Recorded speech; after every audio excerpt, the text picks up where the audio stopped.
আসসালামু আলাইকুম বন্ধুরা, আজকে আমরা আরেকটা জিনিস নিয়ে এসেছি, সেটা হচ্ছে থানকুনি পাতা। এটা ফেনীর ভাষা বলা হয় আদুনি হাতা, আদমনি বা আদনি,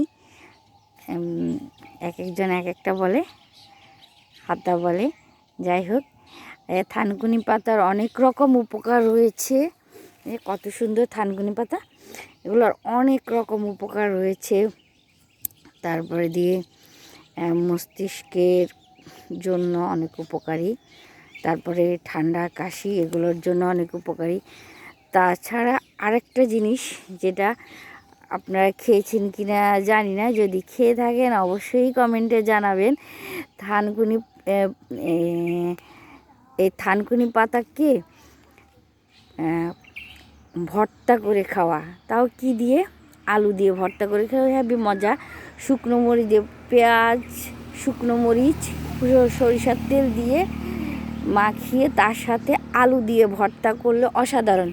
আমি খেয়েছি এবং আজকেও নিতে আসছি, খাবো ইনশাল্লাহ। আপনারাও খেয়ে দেখতে পারেন, খেয়ে আমাকে অবশ্যই জানাবেন, আর কেউ খেয়ে থাকলেও জানাবেন। ঠিক আছে, ধন্যবাদ সবাইকে। আসসালামু আলাইকুম। আজ তাহলে এই পর্যন্তই। আল্লাহ হাফেজ।